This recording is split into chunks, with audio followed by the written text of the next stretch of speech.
Hello दोस्तों, कैसे हैं आप सब लोग। उम्मीद करता हूं कि आप सब लोग अच्छे होंगे। आज बात करने वाले हैं राजस्थान के जो नदियां हैं उनके किनारे प्रमुख सभ्यताएं कौन कौन सी हैं उनके बारे में।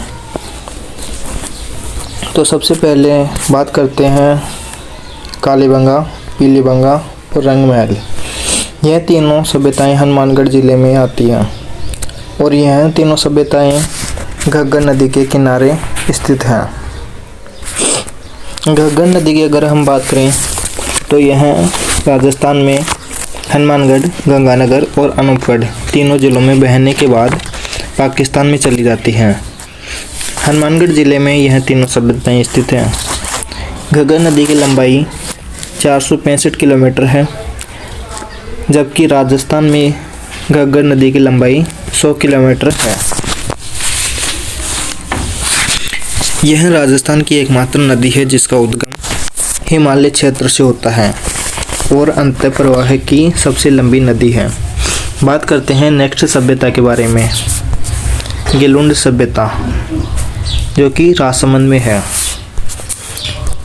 और यह सभ्यता बनास नदी के किनारे स्थित है। अगर हम बनास नदी के बारे में बात करें तो बनास नदी को वनक्यासा, वर्णासा आदि नामों से जाना जाता है। इसकी कुल लंबाई 480 किलोमीटर है, जिसका उद्गम खमनोर की पहाड़ी से होता है। खमनोर की पहाड़ी राजसमंद में है और इसका समापन चंबल नदी में रामेश्वरम, सवाई माधोपुर जिले में चंबल नदी में मिल जाती है। यह नदी राजस्थान में पूर्ण बहाव की दृष्टि से अगर हम देखें तो सबसे लंबी नदी है। नेक्स्ट बात करते हैं, आगे बात करते हैं आहट सभ्यता, जो कि उदयपुर में है, और नगरी सभ्यता, जो कि चित्तौड़गढ़ में है। यह दोनों सभ्यताएं बेडस नदी के किनारे स्थित हैं। बेडस नदी के बारे में बात करते हैं अब हम।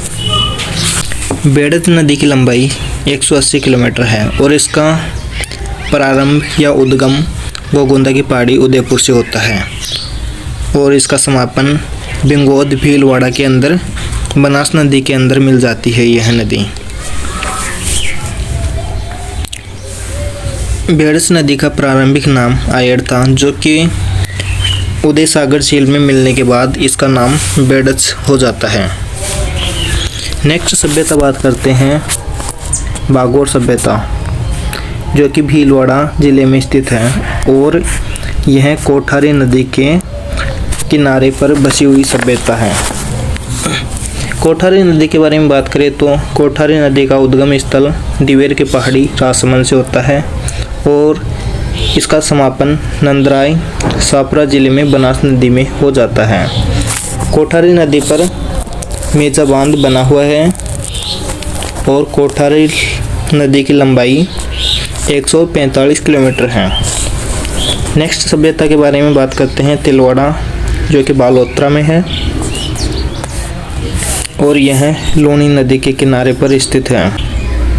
अगली सभ्यता बात करते हैं बेराट सभ्यता, जो कि कोटपुतली बैरोड ज़िले में आती है।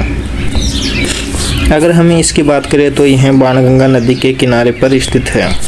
बाणगंगा नदी के बारे में बात करें आगे तो बाणगंगा नदी को अर्जुन की गंगा, महाभारत कालीन नदी कहा जाता है और इसका उद्गम बेराट की पहाड़ी कोटपुतली बैरोड से होता है। इस पर 3 बांध बने हुए हैं, जमारामगढ़ बांध, माधोसागर बांध और अजान बांध। जिसमें जमारामगढ़ बांध जयपुर ग्रामीण में बना हुआ है, माधोसागर बांध दौसा ज़िले में बना हुआ है और अजान बांध भरतपुर ज़िले में बना हुआ है, जिससे केवलादेव को जलापूर्ति होती है। नेक्स्ट बात करते हैं जोधपुरा सभ्यता। यह सभ्यता भी कोटपुतली बैरोड ज़िले में स्थित है और यह सभ्यता साबी नदी के किनारे पर स्थित है, जिसका उद्गम सेवर की पहाड़ी कोटपुतली बैरोड से होता है और इसका समापन हरियाणा में जाकर होता है। अगली सभ्यता देखते हैं नौह सभ्यता, जो कि भरतपुर ज़िले में स्थित है और यह सभ्यता रूपारेल नदी के किनारे स्थित है। रूपारेल नदी के बारे में बात करें तो यह नदी, इस नदी का उद्गम उदयनाथ की पहाड़ी अलवर से होता है और इसका समापन भरतपुर में मोती झील में मिलने के बाद हो जाता है।